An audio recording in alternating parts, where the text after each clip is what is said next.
أعوذ بالله من الشيطان الرجيم. بسم الله الرحمن الرحيم.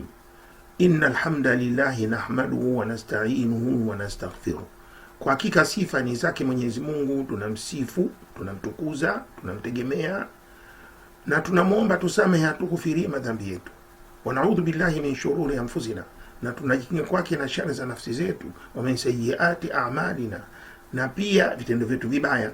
Man yahdihillahu fala mudilla lahu, yule ambaye Mwenyezi Mungu amemongoza hakuna atakayeweza kumpoteza. Wa man yudlil fala hadiya lahu, yule ambaye amempoteza hakuna atakayeweza kumongoza. Wa ashhadu an la ilaha illa Allah wahdahu la sharika lahu, na shahidi kwamba kuna Mungu kwa Mwenyezi Mungu peke yake, hana mshirika. Wa anna Muhammadan abduhu wa rasuluhu, na kwa hakika Muhammad mja wake na mtume wake. Fa inna asdaqul hadithi kitabullah ta'ala, kwa hakika mazungumzo yaliyokuwa na kweli kitabu chake Mwenyezi Mungu alitukuka. Wa ahsanul hadi hadi Muhammadin, na ongofu ulikuwa bora ni ongofu Muhammad sallallahu alaihi wasallam, sana na amani za Mwenyezi Mungu zimfikie. Wa sharrul umuri muhdathatuha, na katika mambo mabaya ni mambo mapya. Wa kullu muhdathatin bid'a, na kila jambo jipya ni uzushi. Wa kullu bid'atin dhalala, na kila uzushi ni upotevu. Wa kullu dhalalatin fi nar, na kila upotevu unampeleka unamwelekeza mtu katika moto wa jahannam.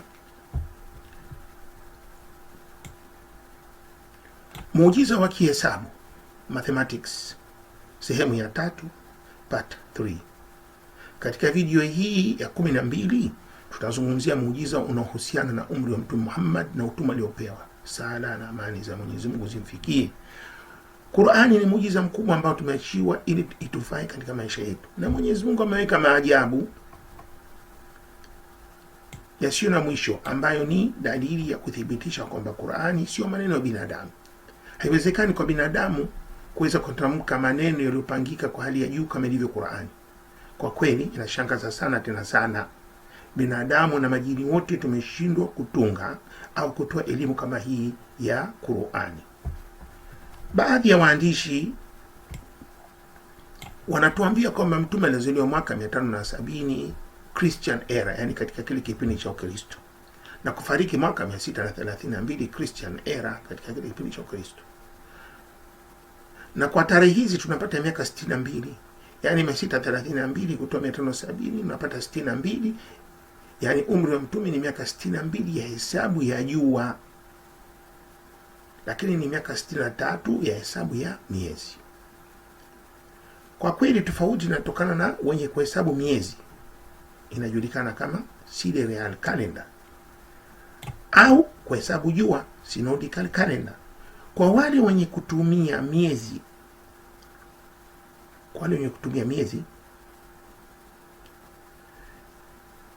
yani mwezi kuzunguka ardhi kama vile kalenda ya Kiislamu, basi tunapata umri wa mtume ni kuwa ni miaka 63.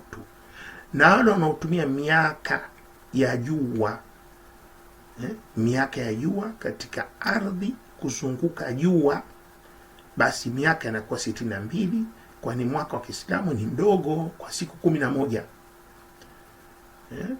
Mwaka wa Kiislamu ni mdogo kwa siku 11.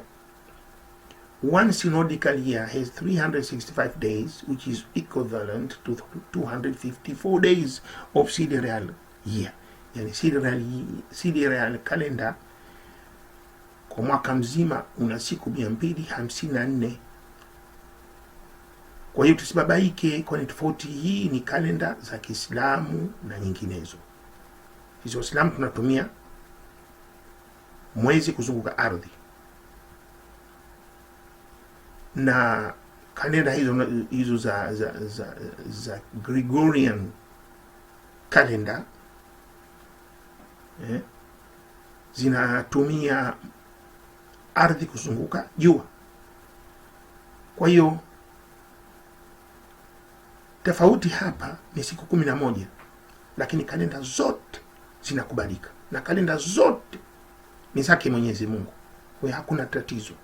Ukafata hiyo au ukafata hiyo nyingine, hakuna tatizo.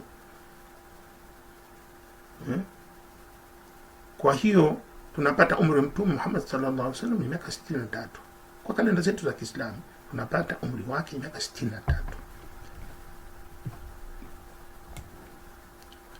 Muujiza katika Qur'ani. Sasa katika Qur'ani tutapata uhakika wa umri wa mtume, na kwa kweli huu ni muujiza mkubwa sana.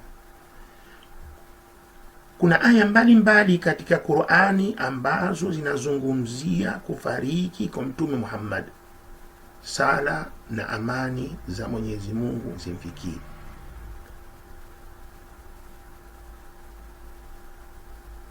Kwa hiyo kuna aya mbalimbali katika Qur'ani ambazo zinazungumzia kufariki kwa Mtume Muhammad na viumbe vinginevyo, kwamba wote tutafishwa. Lakini aya hizo nitakazozisoma hapa chini hazitupi umri wake Mtume Muhammad. Hizi aya hapa nimezikusanya, baadhi aya zinazungumzia tu kufariki, kwamba sisi tutafishwa. Kuja nisome hapa katika sura Zumar. A'udhu billahi minash shaitani rajim, bismillahir rahmanir rahim. Mwenyezi Mungu anasema innaka mayitun wa innahum mayitun, yani wewe ni maiti. Anaambia mtume wewe ni maiti na hao wengine pia maiti, yani sisi wote tutafishwa, yeye na sisi pia. Na hapa katika Al-Imran Mwenyezi Mungu anasema wama Muhammadun ila rasulun, mtume hakuwa, yani Muhammad hakuwa isipokuwa ni mtume, kana khalat min qablihi rusul, kaacha nyuma, yani nyuma yake kulikuwa na mtume mwingine, afa imata au kutila. Kwa hiyo akifariki mtu Muhammad au akiwa ameuawa, inqalabtum ala aqabikum, yes, mtaru. Sasa kufariki kwake ndio sababu yenu nyinyi mrudi tena katika yale mnayokatazwa, mrudi tena katika jahiliya, kufanya yale mnayokatazwa. Isiwe hiyo ndio sababu, ndio maana hii aya, yani nyinyi endeleeni haya mliofundishwa, hata akifariki hii sheria muendelee kufuata. Hii sheria ni ujumbe alioleta Mtume Muhammad, muendelee kufuata. Kwa kifupi, aya hii ya kwanza innaka mayitun wa innahum mayitun, na hii aya pili haitupi umri wa mtume. Na aya ya tatu katika sura ya Zumar inasema Allahu yatawaffa al-anfusa, Mwenyezi Mungu hina mauti, yani Allahu yatawaffa, Mwenyezi Mungu anafisha nafsi wakati wa kufariki. Na katika aya sura ya Sajida anasema qul yatawaffakum malakul maut, yani waambie atakuondoeni, atakufisheni, yani malaika wa mauti. Kwa hiyo hapa ni kama kwamba aya zipo nyingi za katika Qur'ani zinazungumzia mauti, lakini aya zinazofuata hizo nitazozitaja hapo chini zina muujiza. Tutaona umri wa mtume katika aya hizo, yani aya hizo kweli zinashangaza. Nazo hizi hapa chini, aya ya kwanza, hii ndio aya ya muujiza. Sasa hizi hapa juu tunaambiwa tu, lakini hapa angalia umri wa Mtume Muhammad sallallahu alaihi wasallam. Aya hii namba 70 katika sura namba 40 ya Ghafir, aya namba 77. Aya hii ilishuka mwanzoni mwa kulingania dini ya mtume alipokuwa na miaka 40. Yani Mtume Muhammad sallallahu alaihi wasallam mwanzoni mwa ujumbe wake alikuwa na umri wa miaka 40, yani ule ujumbe ndio aliposhushiwa mwanzo. Wakati huo Mwenyezi Mungu alimshushia aya hii, inasema hivi: A'udhu billahi minash shaitanir rajim, fasbir inna wa'da Allahi haqqan fa imma nuriyannaka ba'da alladhi na'iduhum aw natafayannaka fa ilayna yarji'un. A'udhu billahi minash shaitanir rajim, bismillahir rahmanir rahim, fasbir inna wa'da Allahi haqqan fa imma nuriyannaka ba'da alladhi na'iduhum aw natawafayannaka fa ilayna yarji'un. Tafsiri aya hii inasema hivi: basi subiri, hakika ahadi ya Mwenyezi Mungu ni kweli, na kama tukikuonyesha papa hapa ulimwenguni baadhi ya yale tunayewaonya au tukikufisha kabla yake, yote ni sawa sawa, tutawaadhibu tu, marejeo yao ni kwetu, kisha Mwenyezi Mungu ni shahidi juu ya yote wanayoyatenda. Kwa hiyo aya hii ilishuka mwanzoni mwa kulingania dini mtume alipokuwa na miaka 40. Hii aya hii inatoka katika sura ya Ghafir ambayo ni namba 40 na aya namba 77. Hii aya ina muujiza, tutaona hapo chini. Twende mbele tuone aya ya pili kabla ya kuelewa muujiza huu. Aya hii inatoka katika sura Ra'd ambayo sura namba 13, na aya hii ni ya namba 40. Aya hii ilishuka Maka katika mwaka wa 13, katika mwaka wa 13 wa kulingania dini ya Kiislamu, na baada ya hapo akahamia Mtume Muhammad sallallahu alaihi wasallam, alihamia kwenda Madina. Aya hii narudia tena, ilishuka Maka katika mwaka wa 13. Inasema a'udhu billahi minash shaitani rajim, bismillahir rahmanir rahim, wa imma nuriyannaka ba'da alladhi na'iduhum. Inafanana na ile mwanzo, naona au natawafayannaka fa innama alayka albalaghu wa alayna alhisab. Tafsiri ya aya inasema, na kama tukikuonyesha papa hapo ulimwenguni baadhi ya yale tunayowaonya au tukikufisha kabla yake, yote ni sawa sawa, tutawadhibu tu, marejeo yao ni kwetu, kisha Mwenyezi Mungu ni shahidi juu ya yote wanayoyatenda. Aya hii inafanana na aya hii tutajapa juu katika sura tofauti. Ya kwanza ni sura ya Ghafir, na hii sura ya Rad, lakini maneno yale yale aliambiwa hapa nyuma katika mwanzo wa kulingania dini. Alikuwa na umri wa miaka 40, na aya ya pili alipokuwa ametimiza miaka 13, yani ule mwaka wa mwisho wa kukaa Maka kabla jamii Madina. Sasa twende aya ya 3.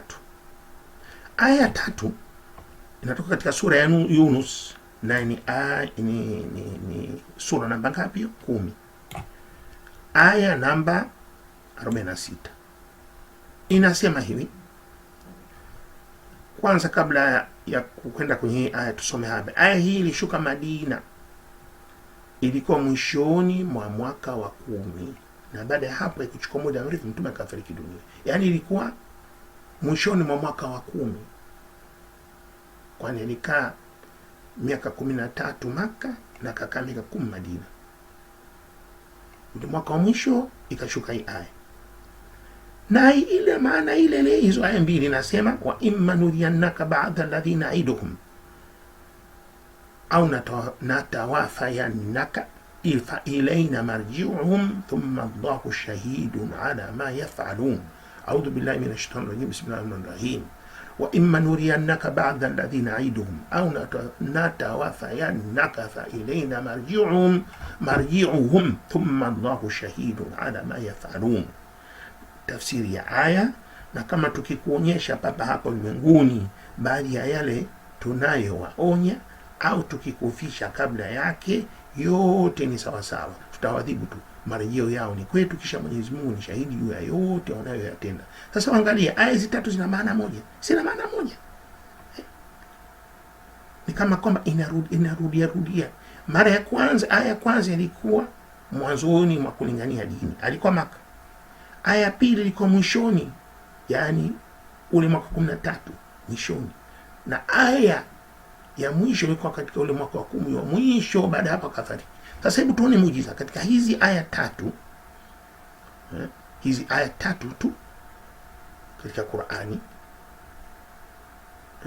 Tutaona muujiza hapa chini. Ukizifikiri aya hizi 3 ambazo zinafanana nazo zimeshuka katika sura 3 mbalimbali, basi utaona katika aya hizi muujiza wa umri wake Mtume Muhammad. Na pia vitabu vinavyozungumzia maisha ya Mtume Muhammad vinasema kwamba Mtume Muhammad aliishi miaka 63. Sasa angalia, alishushiwa Qur'an na kupewa utume alipokuwa na miaka 40 hapo Maka. Aliishi na kulingania dini ya Kiislamu hapo Maka kwa muda wa miaka 13. Aliishi na kulingania dini ya Kiislamu hapo Madina kwa muda wa miaka 10, baada ya kufariki. Sasa miaka 40 na ile 13 ya Maka na 10, miaka 63. Si ndio? Hivyo tu tunavyoelewa. Sasa tuangalie namba ya sura sasa. Angalia hii sura, aya ya kwanza. Aya ya kwanza imetoka katika sura ya Ghafir. Sura mangapi? 40. Aya ya pili imetoka katika sura ya Rad, sura namba 13. 40 na 13 53. Na hii sura ya Yunus namba 10 63. Angalia namba za sura, ukizihesabu unapata umri wa Mtume sallallahu alaihi wasallam. Una maajabu tena. Hizi sura zimeshuka kwa wakati tofauti na kwa muda tofauti. Na mpangilio, angalia sura ya aya ya kwanza katika sura hiyo ya mwanzo ilishuka katika alipokuwa na umri wa miaka 40, mwanzo tukulingania, na aya ya pili ikashuka mwisho wa mwaka mwisho wa miaka ile 13 hapo Maka, na aya ya mwisho ikashuka katika ile mwaka wa mwisho katika ile miaka 10 ile kama Madina. Sasa uhesabu sura hizi, sura ya kwanza namba 40 Ghafir, sura namba 40 wenda katika msahafu utaona sura namba 40. Sasa ukihesabu sura namba 40 na sura namba 13 ya Ra'd ambayo ni sura namba 13 na sura namba 10 unapata 63, unapata ule Mtume Muhammad sallallahu alaihi wasallam. Hebu tusome hapa.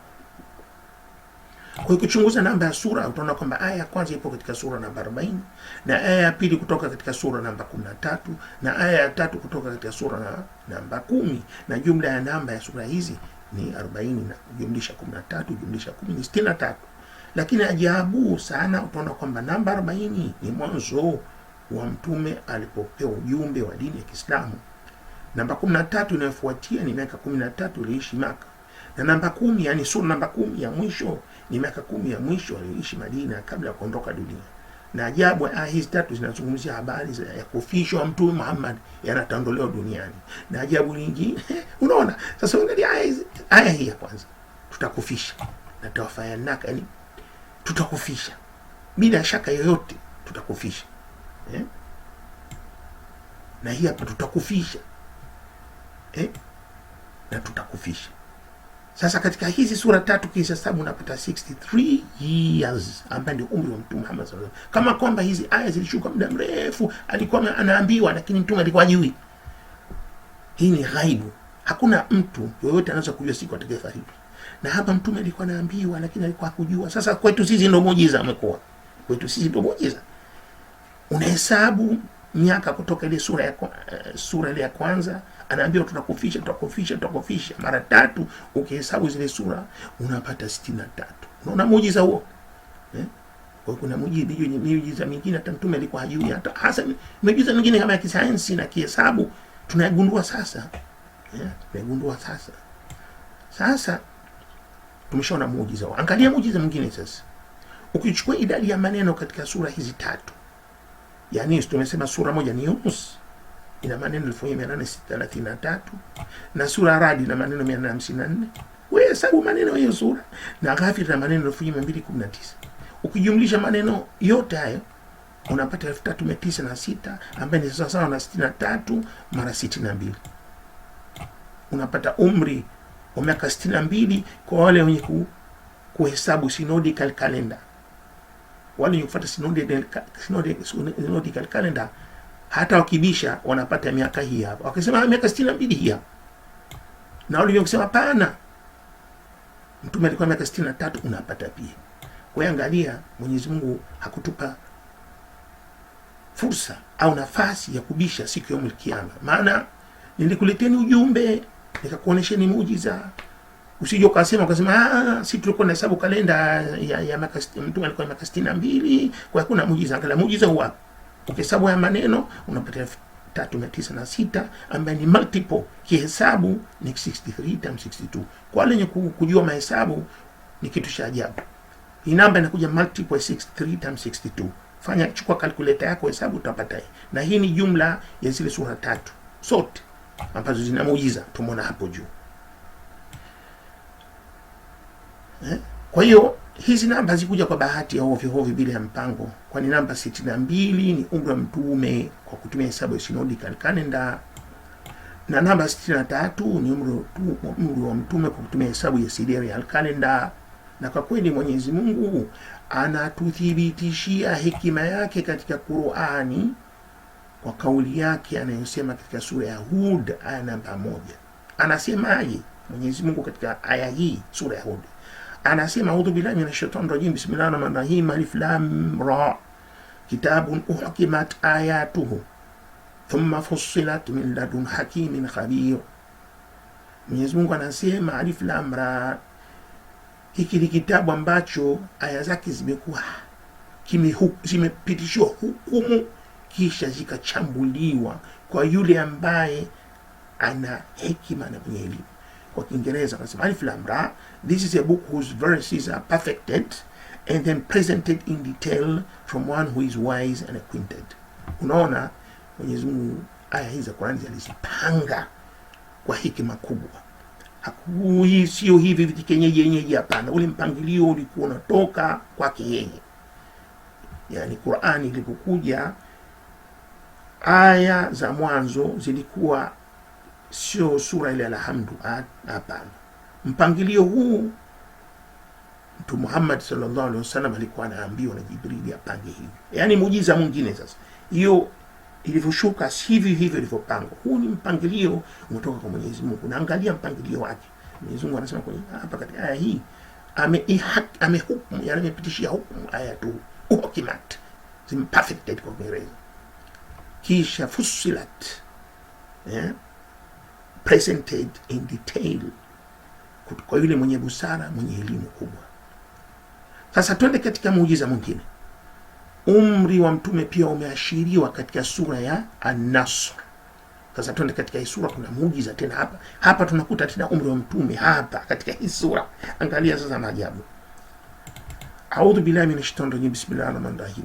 Idha jaa nasrullahi wal fath wa ra'aita an-nasa yadkhuluna fi dinillahi afwaja fasabbih bismi rabbika wastaghfirhu innahu kana tawwaba.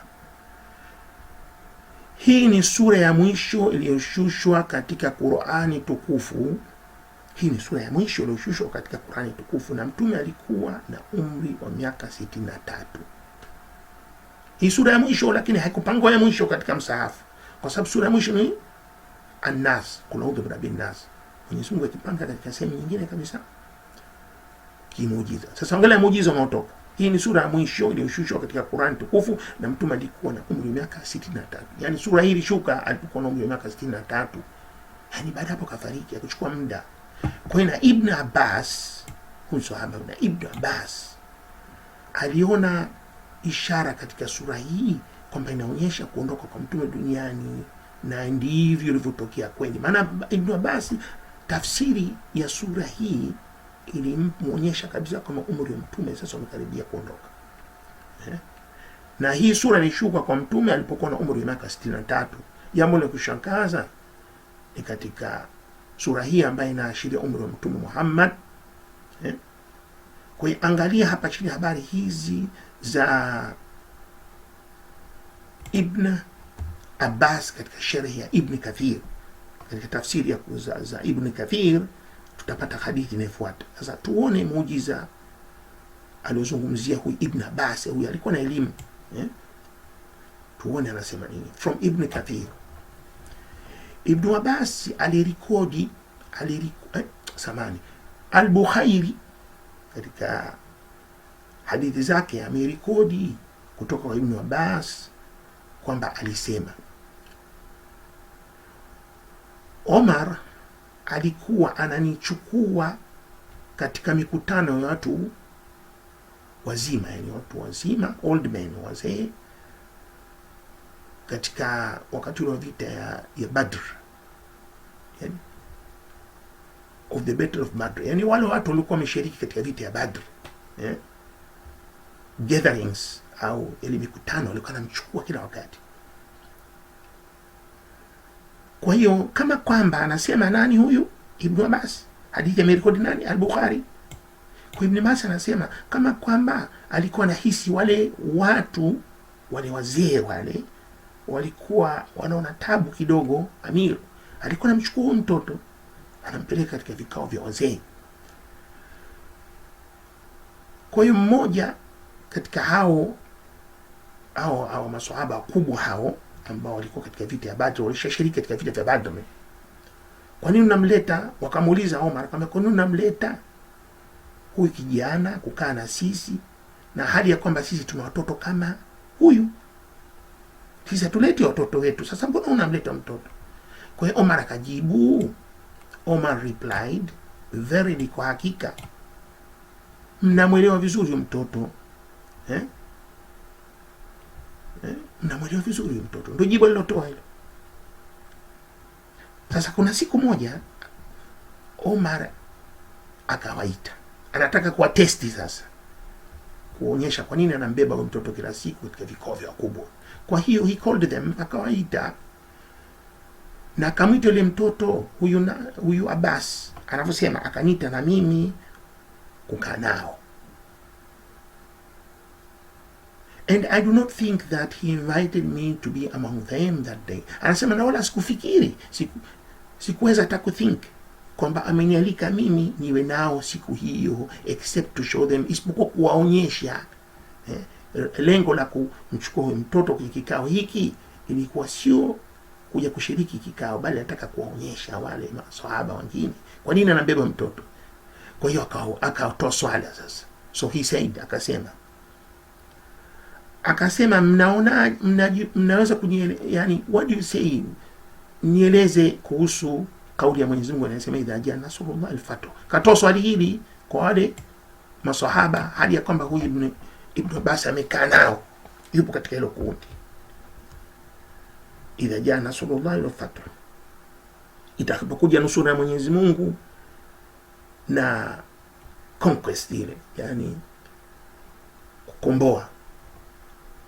Idha jaa nusura Mwenyezi Mungu unapofika na walfath na kukomboa. Kiswahili kizuri tunasema kukombolewa au kukomboa. Kukomboa mji au nchi. Nchi imechukuliwa na makafiri, mkwenda kuikomboa. Kwa Mwenyezi Mungu anasema itakapokuja ni nasrullah wal fath. Kwa hiyo some of them, baadhi ya hama sahaba wakasema, jibu alilotoa, maana Omar anauliza swali hili na yule mtoto anasikiliza. Anawauliza wale maswahaba wote, anaambia we were commanded, tuliamrishwa tumtukuze Mwenyezi Mungu na tumuombe atughufirie madhambi yetu wakati anapotusaidia na kutupa victory, yani anapotupa ushindi. Kwa hiyo jibu lilotoa ni kama hii aya na maana kusema kwamba tumshukuru Mwenyezi Mungu na tumwombe Mungu atughufirie madhambi yetu tunapopata victory, tunapopata ile ushindi wote ule, jambo lote zuri linapokuja, basi turudi kwa Mwenyezi Mungu. Some of them remained silent. Katika grupu ile kuna wengine wakanyamaza kimya, hakujibu. Walikuwa hakujibu swala hilo, wengine wamejibu hivyo. Kwa hiyo Omar akamuuliza sasa yule mtoto Ibn Abbas, is this what you say? Je, wewe unaona vipi? Yani hivi ndio upo nao katika fikra hiyo? Kwa Ibn Abbas anasema Ibn Abbas anasema akajibu hapo, no, sivyo. Kwa jibu lilotoa akasemaje? What do you say? He then said, what do you say?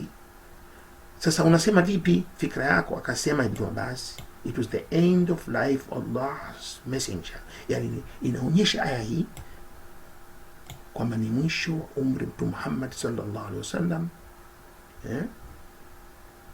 Ilikuwa inaonyesha kufariki kwa mtume.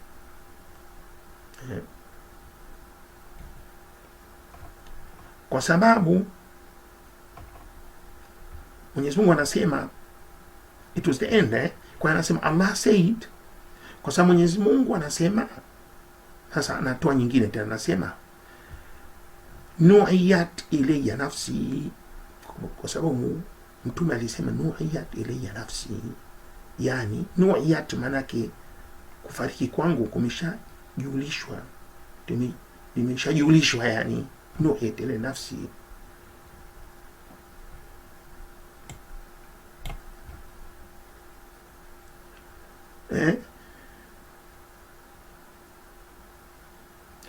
Ahmad was alone in recording this hadith. Kwa hiyo anakuambia and indeed, na kwa hakika alifariki mwaka ule. Na Ahmad alikuwa peke yake katika rekodi hadithi hii, na Bukhari alirekodi kwamba Aisha anasema mtume alikuwa anasema alikuwa anarudia sana maneno ya nu'iyat ilayya nafsi wakati akirukuu na kusujudu. Kila kirukuu katika sala alikuwa anasema maneno ya nu'iyat ilayya nafsi, yani mauti yamekusha julishwa juu yangu mimi, yani nimeshajulishwa. Na ndio maana masahaba waliita jina lingine lenye maana at-tawdiya. Wanaita hii sura idha jaa nasrullahi wal fath. Hii sura hii masahaba waliita jina lingine at-tawdiya, yani kuaga, yani sura ya kumwaga mtume. Na sura hii inambashiria mtume kwamba utapata mafanikio ya kuichukua Maka, na pia inaashiria kufika mwisho wa kazi au jukumu alilopewa Mtume Muhammad. Sasa unaona hii sura idha jaa nasrullahi wal fath, itakapofika victory na conquest, na yani kuikomboa, na utaona watu naingia makundi katika dini ya Kiislamu. Mtukuzeni Mwenyezi Mungu na mghufirieni yeye ni mwingi wa kughufiria. Yani sura hii ina maana kusema wataichukua Maka, yani kama vile wanapewa habari mapema kabla hujachukua Maka, wameletewa hii ni muujiza. Baada hapo wakaichukua Maka, na baada wakafariki mtume. Lakini hapo Ibn Abbas kufuatana na hadithi yake anasema kwamba hii sura inaonyesha kufariki mtume, kufariki kwamba itakuja mafanikio, watakomboa Maka na mtume ataondoka. Yani inaonyesha kwamba imeshakamilika ile message ya mtume, ujumbe wake umeshakamilika, umeshafikia mwisho. Kwa hiyo sura hii sasa, hebu twende mbele tuone. Kuna muujiza hapa unaonyesha umri wa miaka 63 ya mtume katika hii sura hii. Kuna muujiza. Tumeona hizo aya 3 hapo juu, sasa tuende kwenye hii sura. Na tumeelewa hii sura Ibn Abbas anathibitisha kwamba inatujulisha kufariki mtume kumekaribia. Na sura hii imetiwa jina lingine taudia, yani kuaga. Neno taudia maana yake farewell.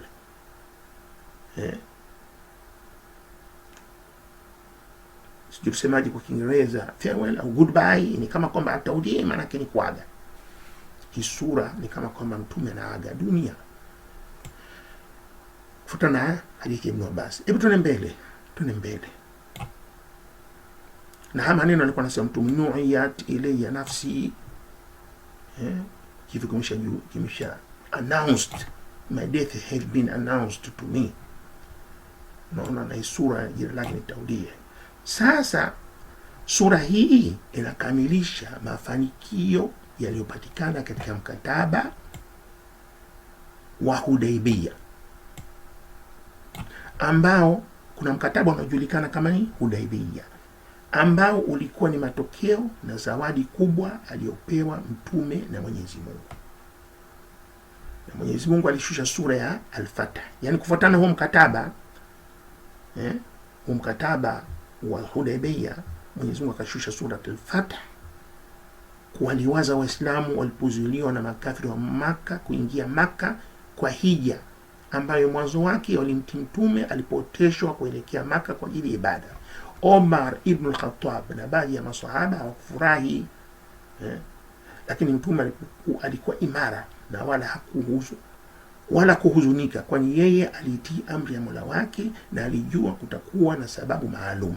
Basi sura hiyo ya Al-Fath inamliwaza mtume na maswahaba kama walivyoambiwa kwamba wamepata ushindi mkubwa wa treaty hiyo ya Hudaybiyah, au mkataba huo waliofanya baina yao na makafiri wa Maka, lakini makubaliano ambayo yalisababisha taifa la Kiislamu litambulikane na kukua. Unaona faida ya mkataba wa Hudaybiyah, yani japokuwa walizuiliwa, yani mkataba huu unatokana na walipo mtume alioteshwa kwenda kuhiji, wakati ambapo walikuwa wapo hatarini, maana wangeweza kuvamiwa, walikuwa katika vita wakauawa, wangeweza kuvamiwa kwa uawa, lakini mtume anafuata amri ya Mwenyezi Mungu, akenda na kundi lake, wakasimama sehemu fulani, wakazuiwa, ikapita mazungumzo marefu baina yao na makafiri, wakafanya mkataba, lakini hawa masahaba hawakufurahi kwamba mtume amechukua mkataba huu na kwamba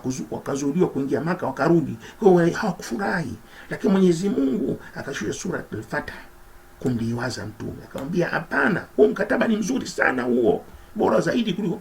Kwa sababu gani? Kwa sababu makubaliano ambayo yalisababisha taifa la Kiislamu litambulikane na kukua Yani baada ya hapo wakatambuliwa sasa ile taifa la Kiislamu. Hapo mwanzo walikuwa hawatambulikani. Mkataba ulisababisha taifa la Kiislamu lijulikane na watu wengi wakaingia katika Uislamu, likakuwa hilo. Kwa hiyo muujiza hapa sasa, tuone muujiza katika hizi sura mbili Tumesema Surat An-Nasr inahusiana na Surat Al-Fath, ambayo Surat Al-Fath kuna mkataba Hudaybiyah. Sasa baada ya Surat Al-Fath, baada ya kuweka tu hiyo mkataba kama tulivyoona katika sherehe iliyofanya hapa juu, baada ya tu mkataba ikafika, baada ya muda ikashuka Surat An-Nasr. Unaona faida sasa wanapata hiyo. Mwenyezi Mungu anawaambia sasa mnaichukua hiyo Maka. Ile subra aliyofanya haikuchukua muda mrefu, wameweka mkataba kwanza kutambulikana, mara unaona watu wanaanza kuingia katika Uislamu, inaanza kukua ile dola yao. Sasa Uislamu umeshajulikana. Walikuwa mwanzo walikuwa wanachukuliwa kama vile magaidi, ni watu hatari, lakini sasa wanajulikana. Hata kama kafiri wanatambua kwamba hii ni dola ya Kiislamu. Wanatambua hao Waislamu, wanatambua hao Waislamu hapo Madina, wanatambua. Kwa hiyo sasa angalia sura hizi mbili. Muujiza hapa ni kwamba ukihesabu sura hii ya Al-Fath mpaka sura Nasr, basi utapata jumla sura 63. Yaani kati ya hizi sura mbili kuna sura 63 ambazo pia zinaashiria umri wa Mtume Muhammad wa kuishi duniani. Uangalia baina ya sura na sura, yani pale ulipopata ule mkataba tu, alafu ikaja sura ya Nasr ambayo inaashiria kufariki kwa Mtume, basi hata hizi sura, baina hizi sura mbili unapata sura 63. Wewe kuna muujiza huu. Sasa twende mbele tuone maajabu mengine. Na muujiza mwingine ni aya hii ambayo limetajwa jina la Mtume. Sasa hii aya inafuata hii aya hii. Kuna katika msahafu mzima kuna ziko sura ziko aya 4 tu zenye jina Muhammad, na kuna aya moja tu ina jina Muhammad Rasulullah. Yani hii ndo aya pekee katika msahafu mzima, Muhammad mjumbe wa Mwenyezi Mungu, haya pekee yake. Hizi sura aya zinazofuata hapa zote zina Muhammad, ziko 3. Na hii ya 4 katika sura Al-Fath, sura namba 48 aya namba 29, ni aya pekee katika msahafu mzima katika hiyo sura Al-Fath. Tumesema sura Al-Fath inahusiana na sura An-Nasr, yani baada ya sura Al-Fath ikaja kashuka sura An-Nasr, wakapata mafanikio, na sura Al-Fath walifanya mkataba. Sasa wewe angalia neno Muhammad Rasulullah, hii neno Muhammad Rasulullah katika sura hii Al-Fath aya namba 29. Ukichukua Muhammad Rasulullah,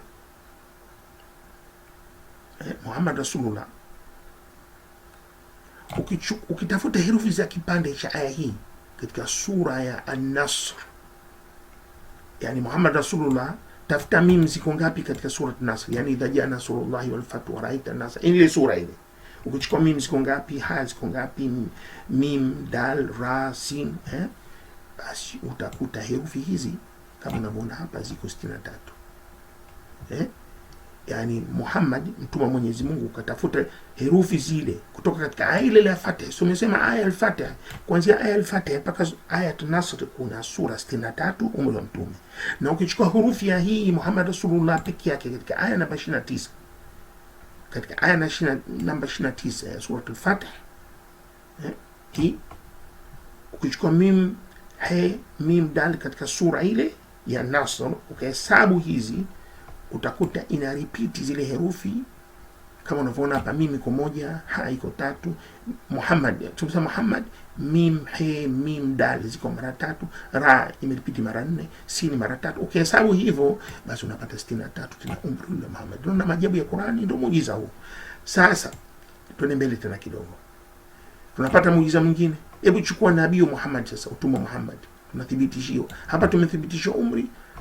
Sasa tunakuja katika nabii Muhammad. Hebu tuangalie nabii Muhammad. Muhammad nabii, tumeshaona Rasulullah, sasa Muhammad nabii. Ukatafuta nun, alif, lam, nun mpaka mwisho unapata 46. Pia na muujiza mwingine tutauelezea. Ukichukua Muhammad Rasulullah tunapata 63 umri wa mtume Muhammad sallallahu katika sura Nasr, na ukichukua Nabii Muhammad unapata 46. Sasa 46 ni nini? Hebu tuende katika hadithi ya mtume. Hadithi hii inasema hadathana Hisham ibn Ammar, anasema hii inatokana na ibn Ammar Hisham ibn Ammar. Hadathana Malik ibn Ansa, hadithi pia inatokana na Malik ibn Ansa, yani hawa walipeana, huyu akampa huyu. Hadathani Ishaq ibn Abdullah ibn Abi Talha, pia inatokana na huyu an Ansa ibn Malik, yani mwanzo kabisa Ansa ibn Malik, alafu hao wote wapokezi hao. Anasema huyu Ansa ibn Malik, kana Rasulullah sallallahu alaihi wasallam, anasema mtume Muhammad sallallahu alaihi wasallam anasema arruya alhasana, ndoto liko bora, min arrajul salih, kutoka kwa mtu mcha Mungu, juz'u min 46 juz'an min an-nubuwah, ni section au sehemu ndogo ya 46 ya unabii. A good dream from a righteous man is one of the 46 parts of the prophecy. Yani ina maana kusema kwamba ukichukua 46 hiyo namba, hadithi inatuambia mmoja tu tumepewa sisi binadamu wote. Yani kama mtu mcha Mungu kaota ndoto kama hilo, kama ota mtume, basi ni kweli. Yani tumepewa na sisi unabii wa aina hiyo. Yani katika hizo ni kama mtume Muhammad sallallahu alaihi wasallam au mitume yote ni 46, na sisi tumepewa ile moja. Yani tumepewa ile na sisi ile pitch ile harufu ya unabii, kama kwamba na sisi tukiota ndoto na kwa kweli manabii walikuwa wakiota ndoto zao zote kweli, lakini sisi tunaweza pia tukaota ndoto kidogo. Kwa hiyo ruya alhasana min arrajul salih, kwa mtu mcha Mungu, ni ile part moja ya 46 parts of prophecy, hii hadithi ya mtume. Sasa hapa anatuambia 46 ya hadithi utume, na hapo kuja ukatafuta nabii Muhammad utume, unapata pia herufi zile 46 katika sura An-Nas. Hizi namba hizi haziko bure bure. Tumeona kule napata 63 umri wa mtume, na sasa tunaona 46 natoka na hadithi ya utume. Yani inathibitisha utume wa mtume Muhammad katika sura An-Nas. Tumepata mambo mawili katika sura An-Nas. Kwanza tunapata Muhammad Rasulullah. Kwa hiyo herufi za Muhammad Rasulullah zimekariri mara 63 kuthibitisha umri wake katika hii sura ya Nasr, na pia herufi za nabii Muhammad zimekariri mara 46 kuthibitisha unabii wake. Yani mara 46, na hii 46 tunaikuta katika hadithi hii hapa. Fundana hadithi ya mtume Muhammad sallallahu alaihi wasallam, hadithi ya Anas ibn Malik. Anasema kwamba mtume Muhammad sallallahu alaihi wasallam alisema kwamba ndoto nzuri ya mtu mcha Mungu ni moja ya 46 juz'an za unabii. Yani mtu kushikana na Mwenyezi Mungu, ukafuata amrisho ya Mwenyezi Mungu, kufuata yani maamrisho, na ukiwa mtu saleh, basi unapewa na wewe ile japo angalau kipande kimoja cha unabii. Yani kipande kimoja cha 46 manabii wanazo hizo 46, kila nabii unapewa ile moja. Ina wewe ndoto ile unayoota, kama vile unamuota mtume Muhammad sallallahu alaihi wasallam, ndoto ni ya kweli. Kwa inakuwa kama manabii, maana ndoto zao zilikuwa za kweli. Kwa hiyo 46 tunaipata katika hadithi. Katika hadithi hii ambayo inashangaza. Kwa hiyo Muhammad Rasulullah tunapata herufi 63 zinathibitisha kuashiria kwa umri wake mtume Muhammad sallallahu alaihi wasallam, umri wake. Na nabii Muhammad tunapata 46 ambaye inalikana na hii hadithi hii. Sasa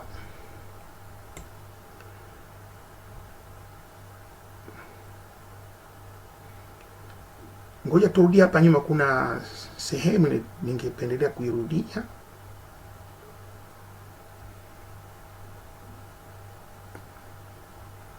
Ni hii hapa.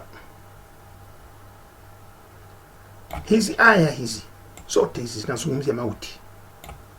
Yani Mwenyezi Mungu anamwambia mtume hapa, innaka mayitun wa innahum mayitun, yani wewe utafariki na sisi wote tutafariki, yani binadamu wote hatutabaki isipokuwa yeye peke yake Mwenyezi Mungu, kwamba wote tutafariki. Aya hizi hatupati ule umri wa Mtume Muhammad sallallahu alaihi wasallam, yani umri wa miaka 63. Yani muujiza upo katika hizi aya za hapa chini tumeshazitaja, lakini kuna miujiza mingineyo ambayo sio lengo katika utafiti huu. Kuna miujiza mingine tunayojua, mingine hatuijui. Watakuja watu wengine katika miaka inayokuja kwa mbele watagundua aya za Qur'ani. Neno aya maana yake muujiza. Ayati za Qur'ani ni miujiza katika Qur'ani. Kwa kila aya hapa unaona hapa aya hizi kuna miujiza mingine ambayo hatuijui. Kuna miujiza mchungu mzima katika aya hizi. Lakini hapa utafiti wetu ni umri wa Mtume Muhammad sallallahu alaihi wasallam. Si kwamba aya hizi hazina muujiza, hapana, kuna miujiza mingineyo. Lakini hizi zinazozungumzia umri wa Mtume Muhammad sallallahu alaihi wasallam, hii sura namba 40 ya Ghafir aya namba 77 tunapata neno natafayannaka, tutakufisha. Na aya ya pili hiyo unaiona hii hapa, sura namba 13 aya namba 40 ya sura ya Rad, Mwenyezi Mungu anasema natafayannaka, tutakufisha. Na aya nyingine tunasema natafayannaka, yani aya namba 46 sura namba 10 sura ya Yunus. Kwa hiyo aya tatu zinafanana na zote naambiwa Mtume Muhammad sallallahu alaihi wasallam anaambiwa tutakufisha. Halafu ukija kuhesabu sura, ukachukua sura, namba ya sura hizi ukazijumlisha, unapata umri wa mtume. Ni muujiza, ni muujiza mkubwa, ni muujiza si mdogo. Tumeona yote, tumeshazungumzia, tutazungumzia hapa kwa kifupi tu. Nilipendelea kurudi huku nyuma kama kuna kitu nimesahau, na angalia tena kabla tujafunga hii video. Tumemaliza, lakini angalia kama kuna kitu ambacho nimesahau au kama kuna kosa lolote katika matamshi au kuna chochote. Kwa hiyo tumeshazungumzia hiyo katika tafsiri ya Ibn Kathir. Sitarudia yote. Hii hadithi huyu al-Bukhari alirekodi kutoka kwa Ibn Abbas. Hadithi imetoka katika kitabu cha Ibn Kathir, mfasiri wa Qur'ani huyu. Ipo hadithi hii. Al-Bukhari alirekodi kutoka Ibn Abbas kwamba alisema, na kisa kitu mshakizungumzia, lakini hapa ningependa kurudia kipande hiki. Alimchukua siku moja, yani Omar ibn Khattab akamchukua huyu Ibn Abbas ambaye alikuwa mtoto mdogo, akamchukua akamkaribisha akae na kikao cha watu wenye umri mkubwa. Kisha akauliza swali. Omar akauliza maswali wale maswahaba, akawauliza, wakajibu kuhusu aya hii, idha jaa nasrullahi wal fath. Wakajibu wakasema, hapa walipoulizwa kuhusu sura hii wakasema, jambo lolote zuri wanapopata tumeamrishwa na Mwenyezi Mungu, tunapopata jambo zuri, ushindi au chochote kile, basi fasabbih, yani mshukuru Mwenyezi Mungu. Ndio walipofasiri wakasema, hii aya hii, sura hii imeshuka kutuambia kwamba tunaamrishwa tumshukuru Mwenyezi Mungu unapopata zuri lolote lile. Basi kama hapa hivi tunaambiwa kwamba ndio wanavyojibu, kwamba tukipata jambo zuri basi fasabbih, mtukuze Mwenyezi Mungu na muombe maghfira, naomba Mungu akukufiria. Na katika sura hii tunaona walibashiria kupata hiyo Maka ilikuwa makafiri wako hapo, kwa hiyo walibashiria kwamba wataichukua. Kwa hiyo inabidi kumshukuru na kumsabihi Mwenyezi Mungu. Hivyo ndivyo fikra ya wale maswahaba. Lakini angalia Ibn Abbas akatoa fikra nyingine. Alipoulizwa na kusudi, Omar kamchukua kusudi ili huyu Ibn Abbas mtoto mdogo hivi, na sisi tuna watoto, wanatuleta watoto wetu, sasa mbona huyu anamleta? Lakini hapo Omar akataka kuwapa mtihani, sasa akawapa swala hilo. Sasa alijibu nini mtoto alipoulizwa tafsiri hii aya hii? Akasema it was the end of the life of Allah's messenger. Inaonyesha kwamba mwisho wa maisha ya mtume maisha yake, yani umri wake, kwamba inafikia, yani aya hii inaonyesha mwisho wa maisha ya Mtume Muhammad sallallahu alaihi wasallam, na alikuwa na Mwenyezi Mungu anamjulisha kwa njia hiyo. Kwa hiyo anasema Allah said, Mwenyezi Mungu aliposema when there comes the help of Allah the conquers, ile aya iliposema idha jaa nasrullahi wal fath, iliposhuka, anasema nani huyu mtoto Ibn Abbas anasema baada ya kushuka mtume alisema nu'iyati li nafsi, anatoa na hiyo ushahidi wake, anasema unaona hivi ndio alivyosema mtume nu'iyati li nafsi, kwamba kifo kimejulishwa, yani amejulishwa kifo, my death has been pronounced to me, ameashiriwa, amejulishwa kwamba kifo chake imefika, na kweli alifariki baada ya muda si mrefu katika mwaka ule. Kwa hiyo Bukhari ana rekodi tena, anasema Aisha alisema mtume alikuwa anasema maneno kila wakati anaposujudu na anaporukuu katika sala zake, nu'iyati li nafsi, nu'iyati li nafsi, yani imeashiriwa. No? Kwa hiyo hata majibu alilotoa nani huyu mtoto, yule mtoto alikuwa na akili nzuri. Kwa hiyo masahaba wamejibu vingine, yeye mtoto katoa fikra yake naye. Kwa hiyo ukiangalia sura utakuta na vitu viwili. Kwanza wanajulishwa ushindi utakaopata, na pili umri wa Mtume Muhammad sallallahu alaihi wasallam alikuwa anaashiriwa kuondoka dunia. Ilikuwa inaashiria samani, inaashiria kwenye sura kuondoka kwa dunia. Na ndio maana maswahaba wametia jina lingine sura hiyo kaita taudia, yani kuaga, yani sura kumwaga mtume.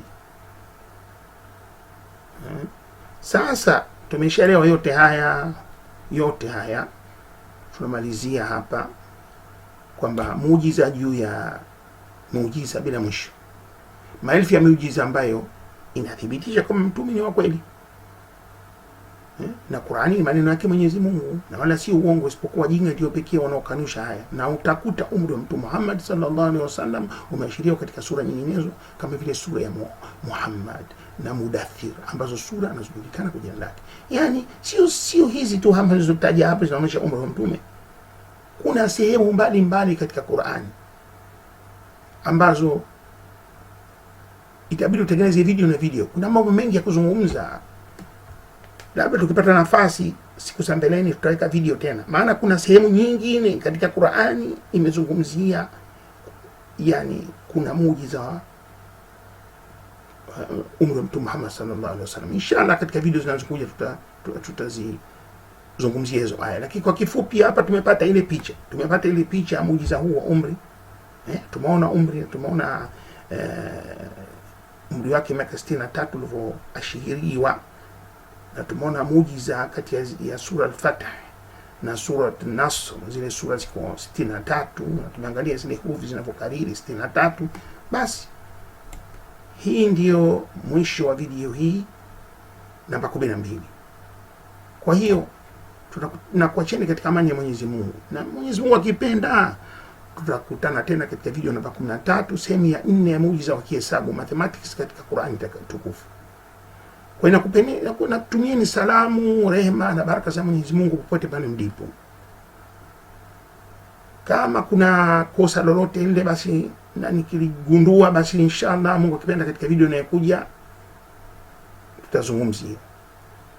Na naomba Mwenyezi Mungu atakabali vitendo hivi au shughuli ndogo. Naomba Mwenyezi Mungu atakabali na turuzuku kila la kheri. Na naomba Mwenyezi Mungu ajalie aliyoandika hapa yatufae. Assalamu alaikum wa rahmatullah.